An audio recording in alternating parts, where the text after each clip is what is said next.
কিসের উল্লাস? ধর্মে। কিসের জয়ধ্বনি? ধর্মে। নির্মুণ্ড তাকিয়ে আছে বিস্ফোরিত চোখে। এ কিসের পতাকা উড়ছে? ধর্মের। পতাকার আন্দোলিত বাতাস ছড়িয়ে দিচ্ছে বিষ, নিভিয়ে দিচ্ছে আলো। অন্ধকারে শুধুই আজ বিদ্বেষ আর আতঙ্ক, সংশয় আর সন্দেহে দুলে দুলে ঝরে যায় যখন সব ঠিক। তারপরেও কি জানতে চাও মানুষের ধর্ম কি? মানুষের ধর্ম কি? মানুষের ধর্ম কি? যে গাথার কোনো শেষ নেই, যে গাথা ডেকে নেয় বারবার, সেই মহাভারত গাথা। সেই কুরুক্ষেত্রের প্রান্ত, কৌরব আর পাণ্ডবদের মধ্যে ধর্মযুদ্ধ চলছে এক পক্ষকাল ধরে। সহস্র সহস্র মৃতদেহ পড়ে রয়েছে কুরুক্ষেত্রের প্রান্তরে। ধর্মযুদ্ধে কৌরবরাজ পরাজিত। কুরুক্ষেত্রের যুদ্ধক্ষেত্র ছেড়ে পালিয়ে গিয়েছে দুর্যোধন। কোথায় দুর্যোধন? খুঁজছে পাণ্ডবরা। বিদুর, পাণ্ডব জননী কুন্তি আর সঞ্জয় খুঁজছে, তারা খুঁজছে কর্ণের মৃতদেহ। রাশি রাশি সব দেহে মধ্যে দিয়ে এগিয়ে চলেছে মহামতি বিদুর।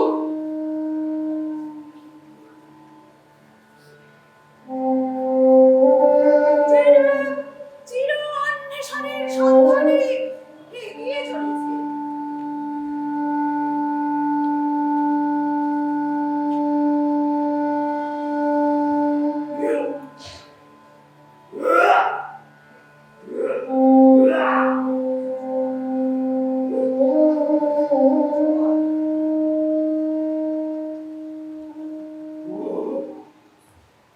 কি দুর্গন্ধ! সব দেহে পচন ধরেছে। চালিত অস্ত্র উন্মুক্ত অবস্থায় পড়ে রয়েছে চতুর্দিকে। আর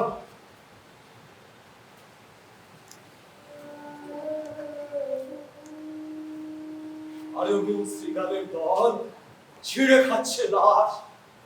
যা যা তোরা, মৃত্যুর পর অন্তত শান্তি পা, শান্তি পা তোরা।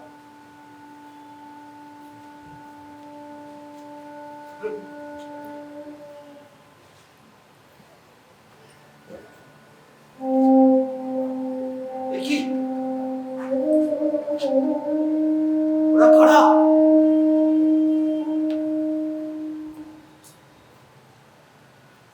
লস্করের তো কি করছে ওরা? মৃত রাজযোদ্ধাদের অলংকার চুরি, ধর্ম চুরি। এই কি করছো তোমরা? এই হীন কাজ, নীচ কাজ, মানবিকতা বলে কিছু নেই তোমাদের। কি বললাম আমি? মানবিকতা, মানবিকতার এত অপপ্রকার দেখেছি এই জীবনে, তার তুলনায় এত অধিক কিছু। না না না, যা করছিলে করো তোমরা। এসব করে অন্তত বিয়ে করে বেঁচে থাকো, বেঁচে থাকো। তোমরা অতি সাধারণ জন, ওই আর্য রাজপুরুষদের মতো অমানবিক, অত পাশবিক তোমরা হতে পারবে না। এই যে আর্য রাজ্যোদ্ধাদের ভোগ্রাম সার স্বরূপ এই যুদ্ধ, ও কি পাশবিক, কি অমানবিক! আয় আয় নিহতি, আয়। রক্তমাখা তীর নরদেহ বিদ্ধ করে ঊর্ধ্বমুখী হয়ে সূচিত করছে ধ্বংসের বিজয় গাথা।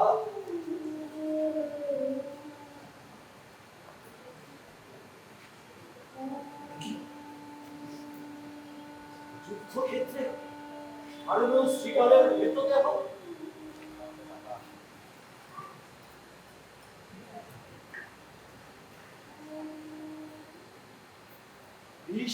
নিঃসৃত কি? বিষ নিঃসৃত তীর নিক্ষেপ আদিবাসীদের কৌশল। এদের মৃত্যু কি তবে বিষ নিঃসৃত তীরবিদ্ধ মৃতদেহ ভক্ষণের ফল? কিন্তু তীর নিক্ষেপ করলো কারা? আগেরা কি কৌরব পক্ষে যোগ দিয়েছিল? না না না না, রাগেরা চিরকাল পাণ্ডবদের পক্ষে ছিল। অর্জুন পত্নী উলুপি সে স্বয়ং নাম করলা। উলুপির সন্তান রাবণ সেই যুদ্ধে পাণ্ডব পক্ষে হয়ে নিহত।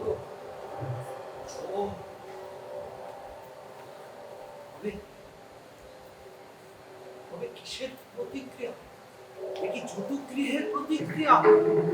ও কি ভয়ঙ্কর, কি পাশবিক, কি অমানবিক! আমারই কারণে আমার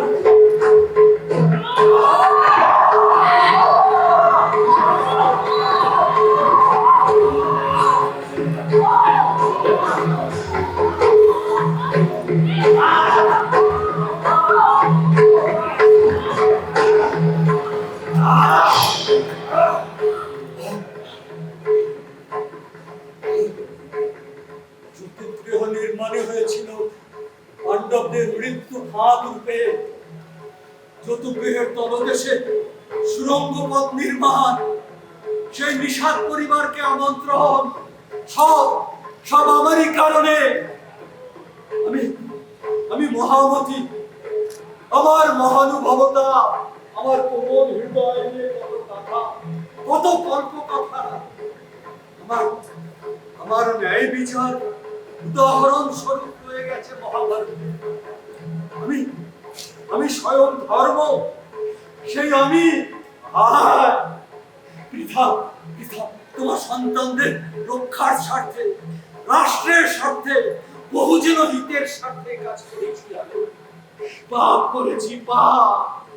হ্যাঁ, এক নিষাদ রমণী তার 5 সন্তান দগ্ধ হয়ে গেল সেই লেলিহান অগ্নিশিখায়। আমি নিজে অনার্য হয়ে তাদের সঙ্গে বিশ্বাসঘাতকতার কাজ করেছি। পাপ পাপ পাপ পাপ করেছি। কখনো সময় আসে, অন্ধকারে হেঁটে যায় আলো। আলো নেমেছে আজ, নিভিয়ে দিচ্ছে আলো পথে পথে। এই অন্ধকারে তুমি টের পাও নিজের অর্জনে আজ তোমার দিকেই উঠছে। বলো বলো, নিজে গোপনে বহন করে হাতকের দিকে যে মুগ্ধ হওনি।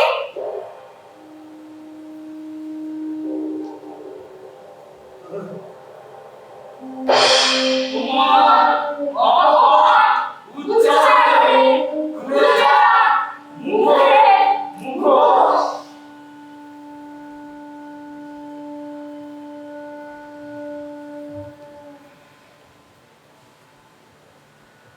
পৃথা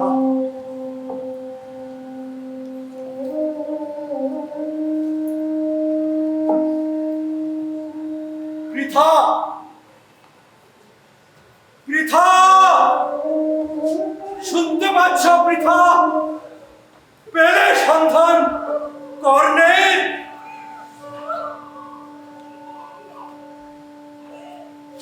তুমি কি কাঁদছো? না না, কেঁদো না পৃথা। তোমার কর্ণের জন্য অশ্রু বিসর্জন শোভা পায় না। তোমার শুধু তুমি নয় পৃথা, দেখো দেখো যে রাশি রাশি সব সাহিত্য মাতৃভূমির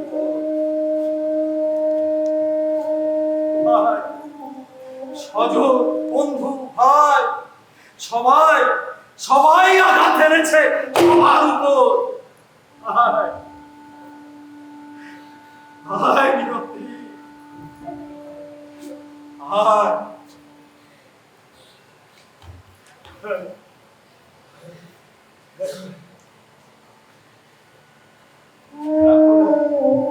এখনো পাইনি সন্ধান করবে। পিতা, তুমি কি পেলে পেলে সন্ধান তাহার? হয়তো তুমি আমি কেউ পাবো না তাকে আর, কিন্তু কেউ না কেউ তো পাবে কোনো এক সময়, যখন তুমি তোমার জ্যেষ্ঠ পুত্রের সম্মুখে গিয়ে দাঁড়াবে, সর্বসম্মুখে তোমার জ্যেষ্ঠ পুত্রকে দেখবে, জ্যেষ্ঠ পুত্রের স্বীকৃতি দেবে, তাকে দেবে।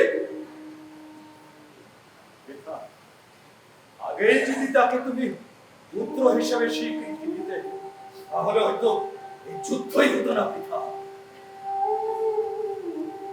পিতা, পাণ্ডু যখন তোমাকে ক্ষেত্রজ সন্তানের অনুমতি দিয়েছিল, তখন তুমি জানাতেই পারতে তোমার এই পুত্রের কথা, কারণ তুমি জানো তোমার কোন সন্তানই পাণ্ডুর ঔরসজাত নয়। পিতা, কেন কেন পিতা কর্ণকে আপন করে কেন নিলে না? পিতা, কেন বলো, উত্তর দাও। উত্তরটা আমার জানা, কারণ তখন তার পরিচয় অধীরথ পুত্র, সে সুত পুত্র, নিজ বংশে পালিতকে পুত্র রূপে স্বীকৃতি দিতে সম্মানে রুচিতে বাড়ত তোমার। আয়রে আয়রে আর্যদের অভিজাত্য। অথচ অথচ কর্ণ যখন পাণ্ডবদের প্রতিপক্ষ রূপে ত্রাসের কারণ হয়ে দাঁড়ালো, অর্জুনের জীবন সংশয় হলো, তখন তুমি মাতৃত্বের অধিকার নিয়ে তার দুয়ারে গিয়ে পৌঁছলে। আয় আয় আর্য রমণী পিতা, তোমাদের মাতৃত্ব হিসাব বুদ্ধিতে ঠাসা। আয় আর্য রমণী পিতা, আয় আয় আয়।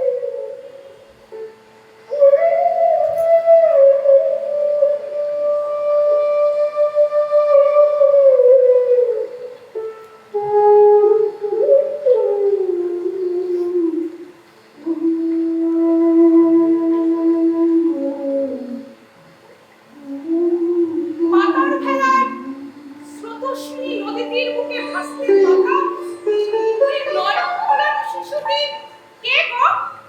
উথাল পাথাল স্রোতে দুলতে দুলতে যাত্রা করছে কোন অনিশ্চয়তার পথে।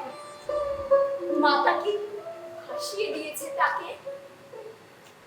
ভাসিয়ে দেওয়ার আগে মাতার অজস্র চুম্বন আর অশ্রু বাড়িতে ভরে গেছে শিশুটির দেহ। মাথার চুম্বন আর অশ্রু বাড়ি যেন রক্ষা কবচ হয়েছে। উথাল পাথাল ঢেউয়ের সাধ্য কি শিশুকে ধ্বংস করার? তাই তো ভেলা থেকে তাকে তুলে নিল কেউ। শিশু পেল আশ্রয়, পেল জননী, নাম হলো রাধেয় কর্ণ। সুত পুত্র। আজ তার বাহুবলে ভরসা করে যুদ্ধ যে তার স্বপ্ন দেখে দুর্যোধন। যে জননী তাকে ভাসিয়ে দিয়েছিল নদীর বুকে, আজ কর্ণের দিকে চেয়ে তার বুকে আছড়ে পড়ছে উথাল পাথাল ঢেউ। বারবার সেই শিশুটির মুখশ্রী ভেসে আসছে মাতা কুন্তির মনে। সেই অজস্র চুম্বন আর অশ্রুবাড়ি আজ যেন স্বপ্নের মতো মনে হয় কুন্তি। কুন্তি টের পায় আজ তার ওষ্ঠে নেই কোনো কম্পন। কুমারী মা আর ওই নদীর বুকে ভাসিয়ে দেওয়া শিশুটি কেউই আর আগের মতন নেই। দুজনের মাঝখানে আজ নিয়তি ঢুকিয়ে দিয়েছে আরো অনেককে। তারা পিছু টেনে ধরছে কুন্তিকে। যুধিষ্ঠির, ভীম, অর্জুনের দ্রুত ক্রিয়া। দ্রৌপদীর অপমান, অর্জুনের কর্ণপথের প্রতিজ্ঞা, সবকিছু মনে পড়ে যেতেই কুন্তির ওষ্ঠ পাথরের মতো হয়ে যায়। হায় রে স্বার্থ, মাতা হয়ে যায় দ্বিখণ্ডিত। মাতার ভেলায় ভাসিয়ে দেওয়া সেই শিশুটিকে মাতা কুন্তি কিছুতেই আর নদী থেকে তুলে নিতে পারে না। আকুতি মিনতি সব ফিরিয়ে দেয় ওই শিশু। যে জননী তাকে ভাসিয়ে দিয়েছিল পাতার ভেলায়, অভিমানে তার দিকে ফিরেও তাকালো না কর্ণ। সেই শিশুটির মন ভোলানোর জন্য মাতা কুন্তি তাকে বলল, আয় আমার কাছে আয়, আমার কাছে এলে যুধিষ্ঠির, ভীম, অর্জুন, নকুল, সহদেব সবাই তোকে মাথায় করে রাখবে। তুই হবি রাজা, তুই যা বলবি সবাই তাই শুনবে। দ্রৌপদী তো সেবা করবে। চমৎকার তোমাদের মাতৃত্বের হিসাব বুদ্ধি ছলনা।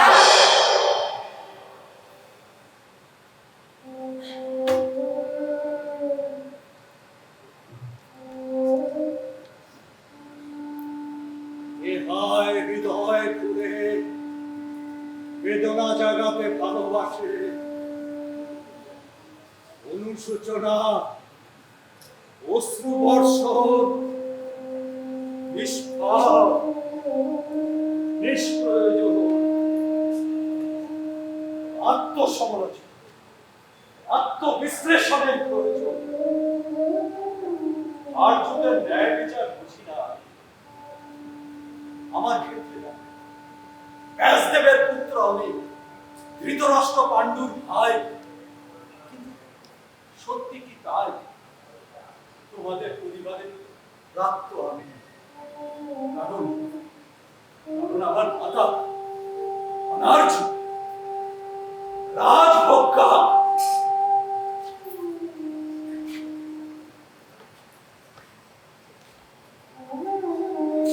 শূদ্র দাসী মাত্র।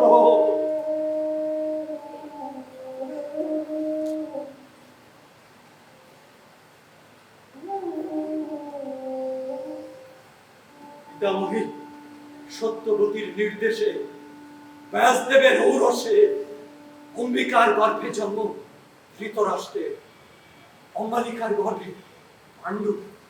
সত্যবতী আবার নির্দেশ দিলেন অম্বালিকাকে সন্তান ধারণের জন্য, কিন্তু কিন্তু অম্বালিকার ছলনায় তার দাসী আমার জন্মদাত্রীকে শুধুমাত্র সন্তান ধারণের প্রয়োজনে যেতে হলো সেই অন্ধকারাচ্ছন্ন বাসর সজ্জায়।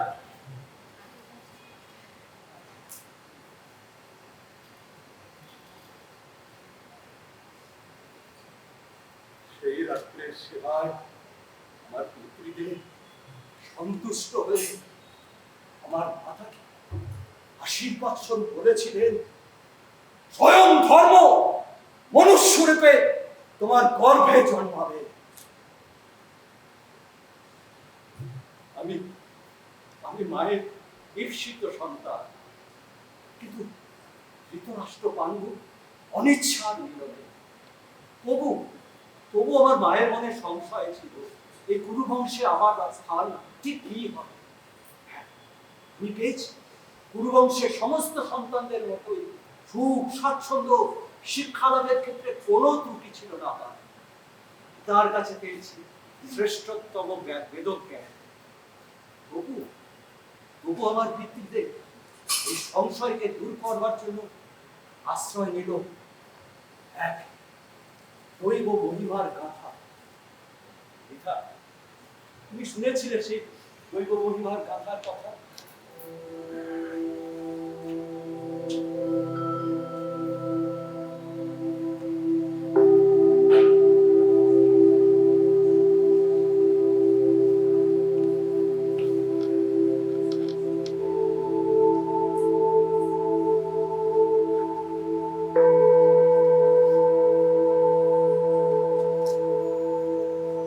ঋষি মান্ডব্য মৌনব্রত পালন করছিল। নিজের আশ্রমে একদিন ধ্যানে বসে মৌনব্রত পালন করবার সময় কয়েকজন তস্কর তাদের লুণ্ঠিত দ্রব্য সামগ্রী নিয়ে আশ্রমে প্রবেশ করে লুকিয়ে পড়ে। তাদের সন্ধানে পশ্চাৎ ধাবন করে রাজপ্রহরীর দল আশ্রমে প্রবেশ করে। তারা ঋষি মান্ডব্যের কাছে আশ্রমে কেউ ঢুকেছে কিনা। তখনও ঋষি মান্ডব্য মৌন থাকে। তখন রাজপ্রহরী দল সন্দেহবশত আশ্রমে তাদের খুঁজতে থাকে। তারা লুণ্ঠিত দ্রব্য সামগ্রী সহ তস্করদের খোঁজ পায়। তারা তস্করদের বন্দী করে এবং তস্করদের সাহায্য করার অপরাধে ঋষি মান্ডব্যকে রাজার কাছে নিয়ে যায়। বিচারের সময় আত্মপক্ষ সমর্পণে ঋষি মান্ডব্য তখন মৌন থাকলেন। ঋষির এই মৌনতাকে অপরাধের লক্ষণ ভেবে রাজা ঋষিকে শুলে চড়ানোর নির্দেশ দেন। শুলবৃদ্ধ অবস্থায় দীর্ঘদিন থেকেও ঋষির মৃত্যু হয় না। এই আশ্চর্য ঘটনা দেখে রাজাও ভয় পেয়ে যায়। ঋষি মান্ডব্যকে শুল থেকে নামানোর ব্যবস্থা করা হলো। শুলের অগ্রদণ্ডটি কেটে ফেলা হলো, কিন্তু শরীরের ভিতরে থাকা শুলের ওই অংশটি থেকেই গেল। ঋষি মান্ডব্য বুঝতেই পারছিলেন না কোন পাপে তার এই শাস্তি। জানার জন্য তিনি ধর্মরাজের বিচার সভায় গেলেন। ধর্মরাজ বললেন, আপনি বালক বয়সে এক ক্ষুদ্র পতঙ্গের গুচ্ছ দেশে উষাভাগ ঢুকিয়ে তাকে যন্ত্রণা দিয়েছিলেন। সেই পাপের শাস্তি আপনি পেয়েছেন। ধর্মরাজের কথা শুনে ঋষি বললেন, ধর্মরাজ, তখন আমার বয়স কত ছিল? ধর্মরাজ উত্তর দিলেন, আপনি তখন নিতান্তই বালক ছিলেন। এ কথা শুনে ঋষি ক্ষিপ্ত হয়ে বললেন, ধর্মরাজ, আপনি জানেন না 12 বৎসর বয়স পর্যন্ত কোনো বালকের ন্যায় অন্যায় ঔচিত্য বোধ থাকে না। তাই আমার কোনো মতেই অধর্ম হয়নি। আপনি আমাকে লঘু পাপে গুরুদণ্ড দিয়েছেন। এ কেমন বিচার? আমি আপনাকে অভিশাপ দিচ্ছি। শূদ্র গর্ভে আপনি মনুষ্য রূপে জন্মগ্রহণ করবেন।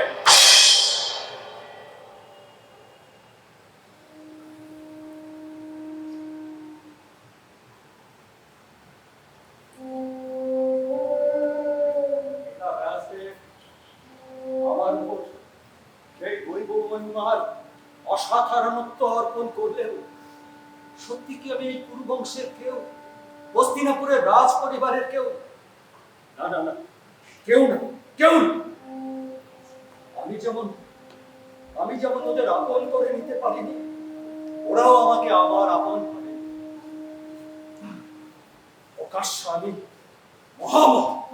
মহাজ্ঞানী, আড়ালে শূদ্র পুত্র ছাত্রা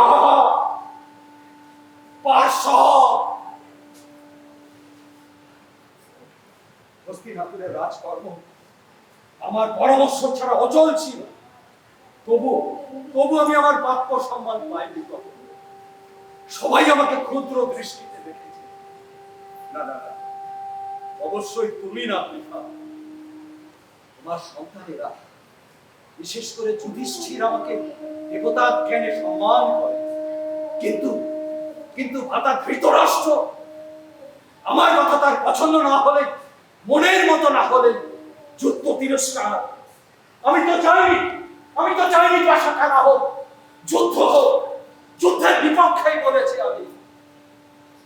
ধৃতরাষ্ট্রের সুরে সুর মিলিয়ে কথা না বলার কারণে আমাকে বলেছে আমি বিশ্বাসঘাতক, আমি কুরুবংশের দয়ায় পালিত এক কাল সর্প মাত্র।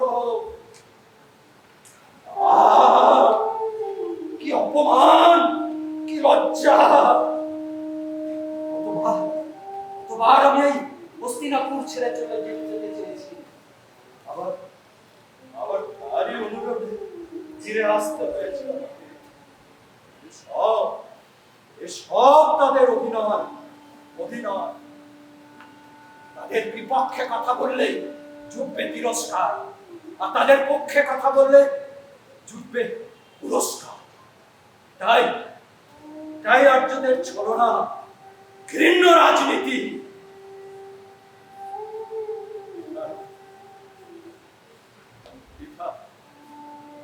আর যার সৎকারের জন্য আমরা এই নরকপুরীতে এসেছি,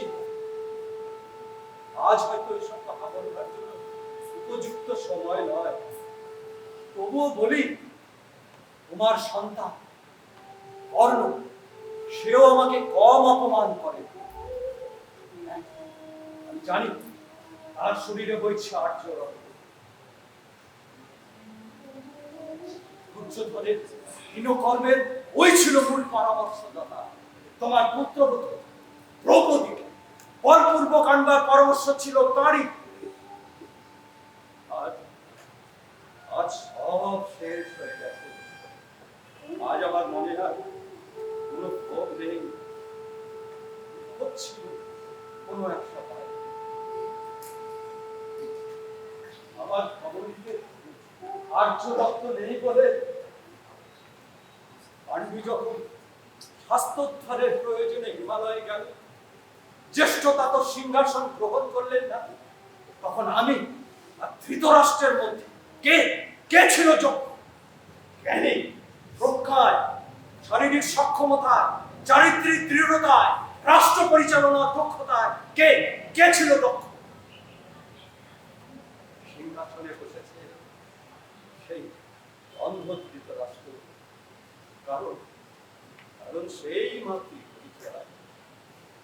আমি কাশীপুত্র ধৃতরাষ্ট্র অধিকার সন্তান। পিতা সেই দিন আমি খুশি হয়েছিলাম যেদিন দুর্যোধন তোমার পুত্র কর্ণকে অঙ্গরাজ্যের রাজা নির্বাচন করেছিল। এই একটি বিষয় আমি তাকে সম্মান করি, শ্রদ্ধা করি। সুতপুত্র জেনেও তাকে রাজার মর্যাদা দিয়েছে দুর্যোধন।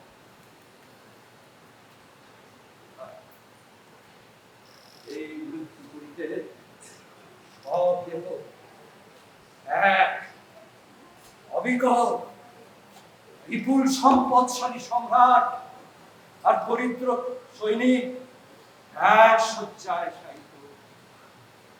মহাসংগ্রাম কেমন সাম্য এনেছে দেখো। সকলেই ধরত্রী মাতার কোলে চিরনিদ্রায় মত।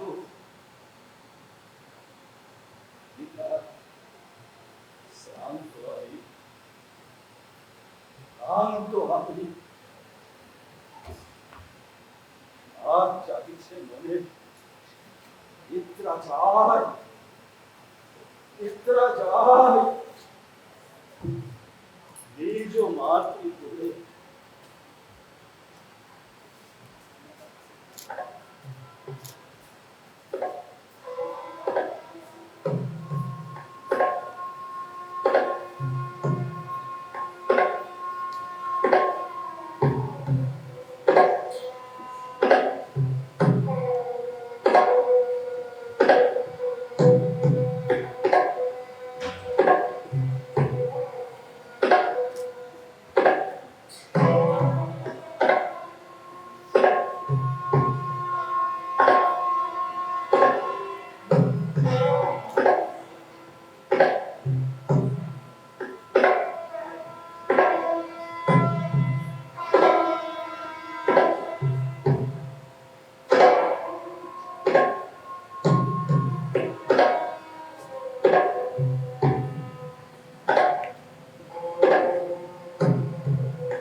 দেখি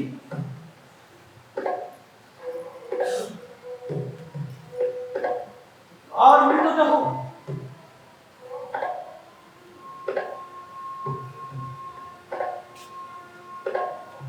আর মৃতদেহ নিয়ে এলে তোমরা। দেখি দেখি কর্ণ,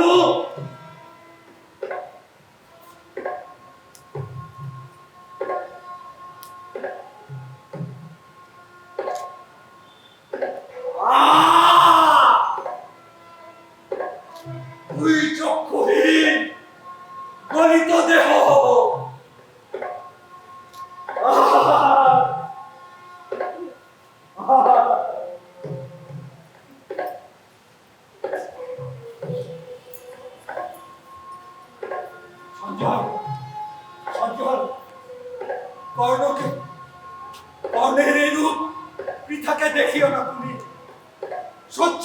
পারবে না হোক। যাও যাও, নিয়ে যাও তোমরা কর্ণের দেহ নিয়ে।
যাও। ভারতের অন্যতম শ্রেষ্ঠ দিকে শেষ কৃত্যের আয়োজন করে দিয়ে আমাদের জন্য ভেব না। মাননীয় শ্রীগাদের দল কিছু করবে না আমাদের। এই কুরুবংশের ধ্বংসের অভিশাপ। আরো ধ্বংস, আরো হত্যা, আরো মৃত্যু দেখা বাকি আমাদের। আর এই নরমের যজ্ঞের সাক্ষী রয়ে গেলাম আমরা। কি করলাম? আমি চেষ্টা করেছি, আমি শুধু চেষ্টাই করে গেছি। আমি চেষ্টাটা তো বিশ্বের কাছে প্রার্থনা করেছি, ধৃতরাষ্ট্রের কাছে প্রার্থনা করেছি, দুর্যোধনের কাছে প্রার্থনা করেছি এই যুদ্ধ বন্ধ করবার জন্য। আমি স্বয়ং কৃষ্ণের কাছে প্রার্থনা করেছি এই যুদ্ধ বন্ধ করবার উদ্যোগ নিতে, কিন্তু কিন্তু ব্যর্থ হয়েছে, ব্যর্থ হয়েছে আমি।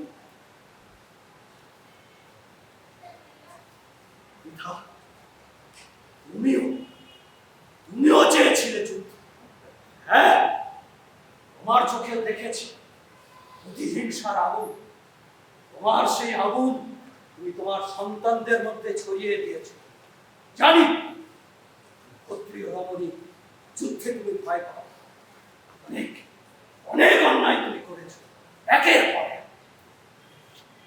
অর্জুন যখন তার বিবাহিতা স্ত্রীকে নিয়ে ঘরে ফিরল, তুমি একজন নারী হয়ে সমস্ত সন্তানদের মধ্যে ভাগ করে দিয়েছিলে, যাতে ভাইদের মধ্যে সুন্দরী রমণীর কারণে বিভেদ না তৈরি হয়। নারী হয়ে অনেক অবমাননার কাজ করেছে তুমি। যখনই সূচিত হয়েছিল নারী কোনো মানবী নয়, শুধু অর্জিত ভোগ্য বস্তু মাত্র।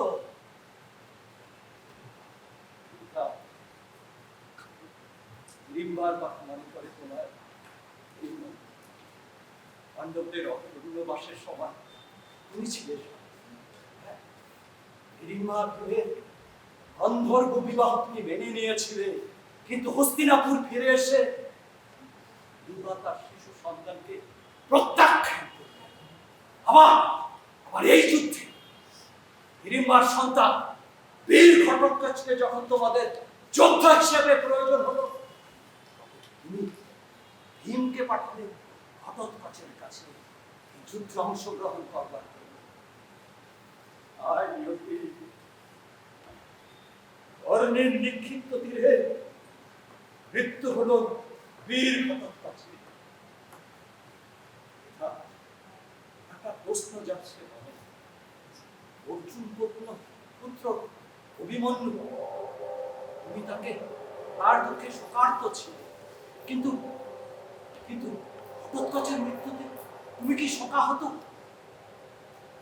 ঘটোৎকচের মৃত্যুর পর কি বলেছিল হস্তিনাপুরবাসী মনে আছে তোমার? মনে আছে? মৃত্যু মৃত্যু প্রতিহিংসার স্পৃহায় একের পর এক মৃত্যু। ভীমের অরাধ্য সন্তান ঘটোৎকচের মৃত্যুর পর এবার কি কর্ণ? হ্যাঁ, কর্ণ।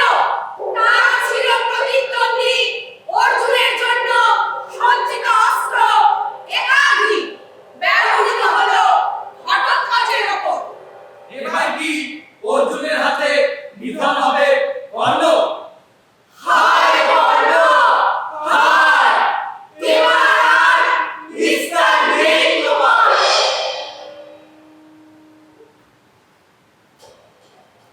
নয় কর্ণ, আয় নিজের প্রাণ দিয়ে শোধ করে গেলেন মাতৃ ঋণ।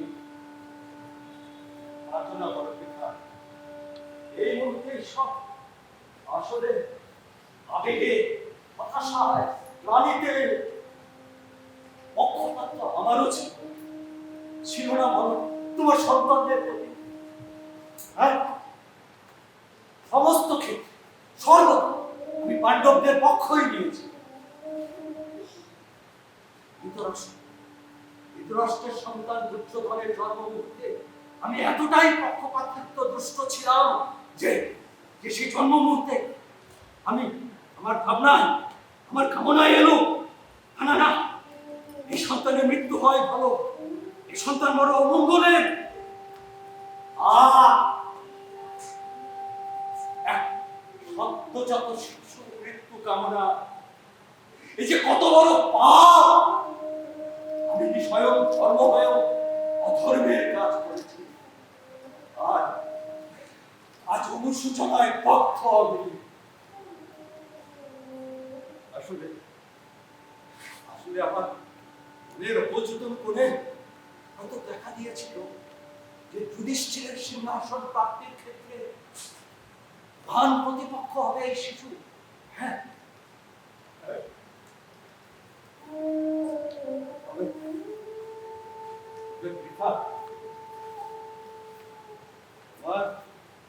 আমার সন্তান পার্থকে ঘটোৎকচই কিন্তু বাঁচিয়ে দিয়ে গেল। হ্যাঁ, বাঁচিয়ে দিয়ে গেল। এই যুদ্ধ সহ্যের বাইরে চলে গেছে। হায় রাজনীতি, হায় দ্বন্দ্বের মীমাংসা,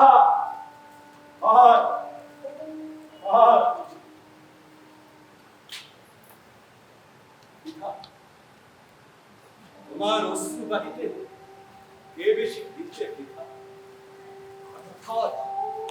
না কর্ণ, দুজনকেই তুমি সমান দূরত্বে রেখেছি। আজ কাকে ছেড়ে কার কাছে যাবে তুমি? কার কাছে যাব আমরা? দেখো পিতা, এই মৃত্যুপুরীতে মৃতদেহ দেখতে দেখতে আমি আর মৃতদেহ সহ্য করতে পারছি না। এই মৃতদেহের শাড়িতে আচার্য দ্রোণ কি দেখলাম, নাকি মতিগ্ধ? আচার্য দ্রোণের সাথে গিয়ে মনে পড়ে গেল, হায় অন্নদাস! হ্যাঁ, মনে পড়ে গেল সেই দ্রোণের স্বউক্তি, আমি যার অন্যে প্রতিপালিত সে যত নীতিহীন হোক, নৃশংস হোক, হিংস্র হোক, তার পক্ষ আমি ত্যাগ করব না। আয় আচার্য দ্রোণ, আয়, চলো পিতা, চলো হস্তিনাপুর ফিরে যাওয়া। তুমি তো চেয়েছিলে হস্তিনাপুরের রাজমাতা, তাই হবে। চলো, সঞ্জয়ের জন্য আর অপেক্ষা করব না। সঞ্জয় এখন মৃতদেহ গণনায় রত। ওর পক্ষে কত মৃতদেহ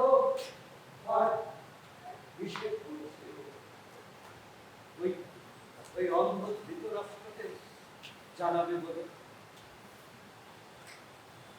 অন্ধ ধৃতরাষ্ট্রকে অতিরঞ্জিত সংবাদ পেশ করে খুশিতে রাখে সঞ্জয়, সাংবাদিক সঞ্জয়। ধৃতরাষ্ট্র খুশি হয়ে পুরস্কার দেয়, পুরস্কারের লোভে আরো মিথ্যে তথ্য দেয় সঞ্জয়। এই পেশার একটা নৈতিকতা আছে। মিথ্যে সংবাদ পেশ করে রাজাকে খুশি করে পুরস্কার পাওয়া সাংবাদিকতার ধর্ম। ঠিক ঠিক সঞ্জয়, ঠিক সাংবাদিক সঞ্জয়, ঠিক ঠিক।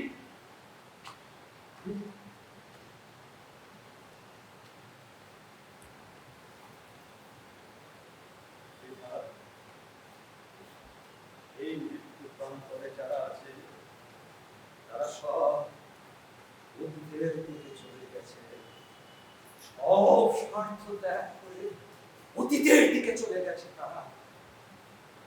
এখন এই মৃত্যুপুরীর অন্ধকার, আমাদের দিকে ধেয়ে আসা অন্ধকার, শুধুই অন্ধকার, শুধুই অন্ধকার।